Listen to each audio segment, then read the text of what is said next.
దేవుని నామానికి మహిమ కలుగునుగాక. మన ప్రభువును రక్షకుడైన యేసుక్రీస్తు వారి నామంలో అందరికీ ఉదయకాల శుభములు తెలియజేయుచున్నాను. ఈరోజు దేవుని వాగ్దానము యెషయా గ్రంథము 30వ అధ్యాయము 18వ వచనము. కావున మీ యందు దయ చూపవలెనని యెహోవా ఆలస్యము చేయుచున్నాడు. మనము దేవుని గురించి ఎదురు చూస్తూ మనము దేవునికి ప్రార్థిస్తూ ఉంటాము. అయితే అంతకంటే ఆశ్చర్యమైన సంగతి ఏంటంటే, మనకంటే ఎక్కువగా దేవుడు మన గురించి ఎదురు చూస్తున్నాడు.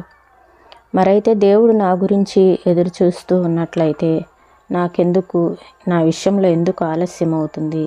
నేను ఎంతగా ప్రార్థించినా, ఎంతగా కనిపెట్టినా దేవుడు నా దగ్గరికి ఎందుకు రావట్లేదు, నా అవసరతలు తీర్చట్లేదు, నన్ను కలుసుకొనలేదు అని ఒక ప్రశ్న రావచ్చు. కానీ దేవుడు జ్ఞానవంతుడైన వ్యవసాయకుడు కాబట్టి తగిన కాలంలో దేవుడు మన విషయంలో న్యాయం చేస్తాడు.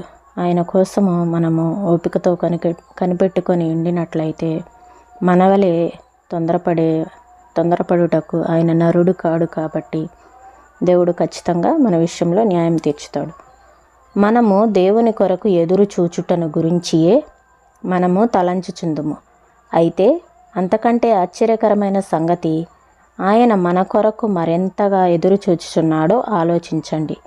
ఆ దృశ్యము మనము మరింతగా ఆయన కొరకు ఎదురు చూచుటకు ఆవేశహేతువుగా నుండగలదు. మనము ఎదురు చూచుట వ్యర్థము కానే కాదని మనకు దృఢ నిశ్చయితను అనుగ్రహించును.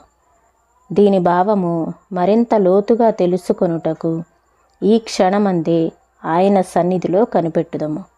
తన బిడ్డలలో ప్రతి ఒక్కరి విషయంలోనూ మిక్కిలి మహిమకరమైన సంకల్పం ఉన్నది. నీవిలాగ అడగవచ్చును, ఆయన నిజముగా నా కొరకే ఎదురు చూచుచున్న ఎడల నేను ఇంతగా ప్రార్థించి ఎదురుచూచి ఎంత కనిపెట్టినను నా దగ్గరికి రాలేదే, నన్ను కలుసుకొనలేదే, నా అక్కర తీర్చలేదే, ఇదేమిటి? దేవుడు జ్ఞానవంతుడైన వ్యవసాయకుడు. భూమి ప్రశస్తమైన పంటనిచ్చు వరకు ఓపికతో కనిపెట్టుకొని ఉండును. నీవలే తొందరపడడు, పంట పండక ముందే కోసుకొనడు. మన క్షేమము నిమిత్తమును తన మహిమార్థమును మనము ఆత్మీయ పంటను ఎప్పుడు ఇత్తుమో ఆయనకు తెలియను. ఆయన ప్రేమ అను ఎండ వేడిమిలో మన ఆత్మ నిలిచి ఉన్నప్పుడే మేఘము నుండి వర్షము వచ్చి మన ఆత్మ సమృద్ధిగా పంటనిచ్చును. నీకంటే ఎక్కువగా ఆయన కనిపెట్టుచున్నచో అది రెండంతల పంట కొరకేనని నిశ్చయముగా తెలుసుకొనుము. దేవుడు తన కుమారుని పంపవలసి వచ్చినప్పుడు 4000 ఏండ్ల కాలము కనిపెట్టి ఆ కాలము పరిపూర్ణమైన తరువాతనే ఆయనను పంపెను. మన సమయములు ఆయన హస్తములలోనున్నవి. తానేర్పరచుకున్న వారి విషయమై తప్పక త్వరలో న్యాయము తీర్చును.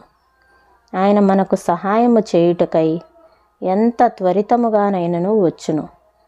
తన నిర్ణయ సమయమునకు ఒక్క గడి అయినను ఆలస్యము చేయడు. ఈ మాటలను ప్రభు మన వినికిడిలో దీవించునుగాక. ప్రార్థన చేసుకుందామండి. స్తోత్రం నాయనా, పరిశుద్ధుడా, ప్రేమ కలిగిన దేవా, నీకు వందనాలు చెల్లిస్తున్నాం ప్రభు. మన యందు దయ చూపవలెనని ఆయన ఆలస్యం చేయుచున్నాడు అని మేము వాగ్దానం సెలవిస్తూ ఉంది ప్రభు.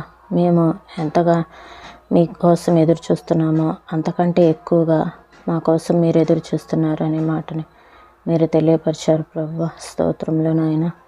అయ్యా నా తండ్రి, మీ సన్నిధిలో కనిపెట్టడానికి నాయనా ప్రభు మాకు అట్టి కృపను అనుగ్రహించండి ప్రభు. అయ్యా మీరు మా కోసం నాయనా ప్రభు మీరు మాకు జవాబును అనుగ్రహించేంత వరకు మేము కనిపెట్టేంత కృపను మాకు అనుగ్రహించండి ప్రభు. అయ్యా ఆలస్యం జరుగుతుంది అంటే అది మీ చిత్త ప్రకారమే ఆలస్యం జరిగిస్తున్నారు. రెండంతలుగా నాయనా ప్రభ మేము పంట కోసుకోవాలని మీరు మా మేలు కోసమే, మా క్షేమం కోసమే ఆలస్యం చేస్తూ ఉన్నారు ప్రభ. అయ్యా నా తండ్రి నాయనా ప్రభ, అయ్యా మీ కుమారుణ్ణి కాలము పరిపూర్ణమైన తరువాతనే ఈ భూమి మీదకి మీరు పంపించారు ప్రభ. మా సమయాలు మీ చేతులలో ఉన్నవి కనుక మాకు సహాయం చేయటానికి మీరు త్వరగా వస్తారు. ఆలస్యం చేయడు. ఆలస్యము మీ నిర్ణయ కాలం కంటే ఎక్కువగా మీరు ఆలస్యం చేయరు కనుక మేము ఓపికతో కనిపెట్టే కృపను మా అందరికీ దయచేయమని యేసయ్య పరిశుద్ధమైన నామంలో అడుగుచున్నాం తండ్రి. ఆమేన్.